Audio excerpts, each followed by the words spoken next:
শুভ নববর্ষ সবাইকে জানাই পহেলা বৈশাখের অনেক অনেক আমি কিন্তু কোনো বাটাবাটি এবং কি ব্লেন্ডারের ঝামেলা ছাড়াই ভর্তাগুলো করে নেব। চোখ রাখো আমার ভিডিওতে। শুভ নববর্ষ। আজকে করব আমি ৮ পদের ভর্তা।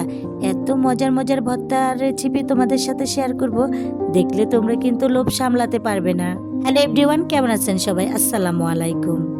বাঙালির প্রিয় খাবার ভর্তা ভাত। আজকে থাকবে আমার কাছে ৮ পদের ভর্তা, তাই প্রত্যেকটা ভর্তার জন্য প্রত্যেকটা জিনিস আমি রেডি করে নিলাম।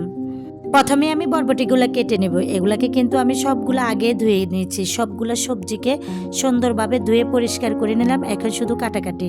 বরবটিগুলোকে কেটে আমি তুলে নেব। এরপরে নেব ভেন্ডি। ভেন্ডি ভর্তা কিন্তু খেতে খুবই ভালো লাগে। দুপুরে যদি হয় গরম ভাত, সাথে যদি থাকে এমন ভেন্ডি ভর্তা, তাহলে আর কি লাগে। ভেন্ডিগুলোকে আমি সুন্দর করে স্লাইস করে কেটে নেব। আমার ভেন্ডিগুলো কাটা হয়ে গেছে। এখন আমি একটা প্লেটে উঠিয়ে রাখবো। এরপরে নেব হচ্ছে আমি বেগুন। আমি এখানে সুন্দর দেখে একটা বেগুন নিলাম। বেগুনটাকে আমি পিস পিস করে কেটে নেব। কেটে নিয়ে আমি মাঝখানে একটা করে ফালি দিব। ফালি দিয়ে বেগুনটাকে আমি এখন নিয়ে নেব স্বাদের টমেটো। টমেটো আপনি যেভাবে ইচ্ছে এভাবে খেতে পারেন, ভর্তা, কাঁচা, এর কোনো তুলনা হয় না। তবে আমি টমেটো সবগুলো বিচি ফেলে ধুয়ে পরিষ্কার করে নেব। এখন নিয়ে নিলাম পটল। পটল ভর্তা তো অসাধারণ হয়।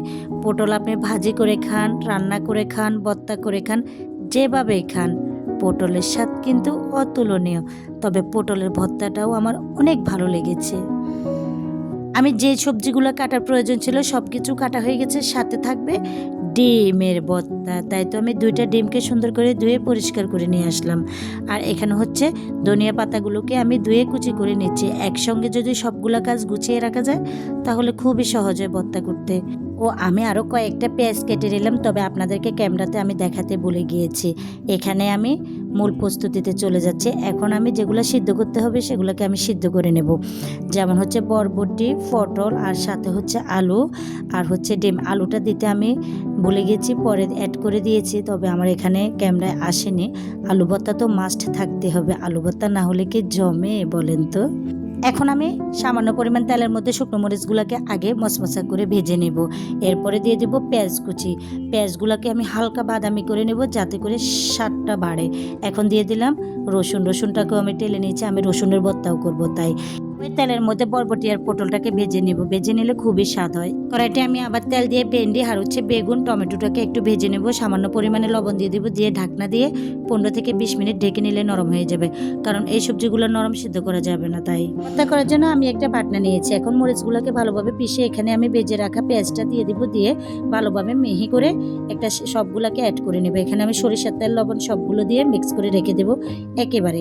এখন আমি বেগুন ভর্তার জন্য বেগুনগুলোকে নিয়ে বাটনা দিয়ে ভালোভাবে বেগুনগুলো পিষে নেব। এখন আমি পেঁয়াজ মরিচের মিশ্রণটা আর হচ্ছে ধনিয়া পাতা দিয়ে দেব। দিয়ে ভালোভাবে মিশিয়ে নেব, কারণ এখানে হচ্ছে সরিষার তেল অ্যাড করা আছে, লবণ অ্যাড করা আছে। এখন নিয়ে আসলাম আমি টমেটোর ভর্তা। টমেটোর ভর্তাটা পিষে নিলাম, লবণটা হালকা একটু কম এর জন্য দিয়ে, আর হচ্ছে মশলাটা দিয়ে দেব, ধনিয়া পাতা দিব। দিয়ে ভালোভাবে টমেটোর ভর্তাটাও মিশিয়ে নেব। টমেটোর ভর্তা হয়ে গেছে, এখন আমি উঠিয়ে নেব। ভিডিওর ভয়েসে যদি কোনো ভুল ভ্রান্তি থাকে ক্ষমার দৃষ্টিতে দেখবেন। আর আমার ভিডিওগুলো যদি আপনাদের ভালো লেগে থাকে, আমার ভিডিওতে একটা লাইক কমেন্ট দিয়ে পাশে থাকবেন। সব সময় আমার পাশে আপনারা থাকবেন, আমাকে সাপোর্ট করবেন। এখন আমি করে নেব ভেন্ডি ভর্তা। ভেন্ডিগুলোকে আমি ভালোভাবে বাটনার উপরে রেখে পিষে নেব। এর মধ্যে দিয়ে দেব মশলা দিয়ে সবগুলোকে আবার আগের মতো মিক্স করে নেব। তবে ভেন্ডির মধ্যে একটু সরিষার তেল দেব। সরিষার তেলটা দেওয়ার কারণে ভেন্ডিটা খেতে অসাধারণ মজা হয়েছিল। করে নেব আলু ভর্তা। আলুটা সিদ্ধ করার সময় আমি ভুলে গিয়েছি দেখাতে, যেহেতু এখন আমি আলু ভর্তার মধ্যে মশলাটা দিয়ে দিলাম আর হচ্ছে ধনিয়া পাতা দিয়ে দেবো বেশি করে, কারণ আলু ভর্তায় যদি পেঁয়াজ, মরিচ, ধনিয়া পাতা আর হচ্ছে সরিষার তেল বেশি হয় তাহলে কিন্তু অসাধারণ হয়। সত্যি অনেক দারুণ হয়েছিল আলু ভর্তাটা। এখন করে নেব পটলের ভর্তা। পটলের ভর্তাটাও কিন্তু খেতে অসাধারণ হয়, তবে গরম ভাতের সাথে খেলে একেবারেই জমে যায়। ভর্তাটাকে আমি পিষে নিলাম। এখন হচ্ছে পেঁয়াজ, মরিচ আর হচ্ছে ধনিয়া পাতা একটু লবণ দিয়ে নিয়ে নিলাম। এখন করে নেব বরবটির ভর্তা। আমি বরবটিগুলোকে ভালোভাবে পিষে নিলাম। এখন হচ্ছে মরিচ আর ধনিয়া পাতা দিয়ে সামান্য পরিমাণে সরিষার তেল দিয়ে একটু মিক্স করে নিয়ে নেব। খেতে অনেক মজা হয়েছিল।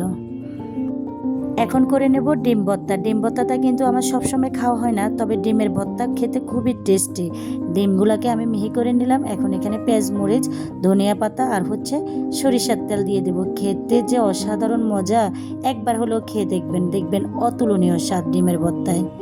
8 নাম্বার ভর্তায় আমি চলে আসলাম। অবশেষে রসুন ভর্তায় বাকি ছিল, সেখানে আমি সাথে একটা আলু দিয়েছি। দিয়ে রসুনটাকে আমি ভালোভাবে পিষিয়ে নিলাম। এর ভিতরে মরিচ, পেঁয়াজ আর হচ্ছে ধনিয়া পাতা দিলাম, তবে মরিচের ঝালটা একটু বেশি দিলাম। রসুন ভর্তা একটু ঝাল ঝাল হলে খেতে খুবই দারুণ হয়। ফাইনালি আমার ভর্তা কমপ্লিট। দেখুন দেখতে কি যে লোভনীয় লাগতেছে সবগুলো ভর্তা। এটা হচ্ছে রসুনের ভর্তা, এরপরে টমেটো ভর্তা, তারপরে হচ্ছে পটল ভর্তা, আলু ভর্তা, এরপরেরটা হচ্ছে ভেন্ডির ভর্তা, তারপরে হচ্ছে ডিম ভর্তা, এরপরে বরবটি ভর্তা, এরপরে বেগুন ভর্তা। বন্ধুরা, আমি কিন্তু ব্লেন্ডার বা বাটাবাটির ঝামেলা ছাড়াই এই সবগুলো ভর্তার আইটেম রেডি করলাম। তোমরাও ইচ্ছে করলে খুবই অল্প সময়ে এতগুলো ভর্তা বানাতে পারবে, কারণ ঝামেলা হয়ে যায় বাটাবাটি করতে এবং কি ব্লেন্ডার করতে। তোমরাও ইচ্ছে করলে পাটনার ভিতরে খুবই অল্প সময়ে এতগুলো ভর্তার আইটেম রেডি করে তোমাদের প্রিয়জনকে খাওয়াতে পারো। আমার ভিডিওটা যদি ভালো লেগে থাকে, আমার চ্যানেলটা কিন্তু সাবস্ক্রাইব করতে ভুলবে না।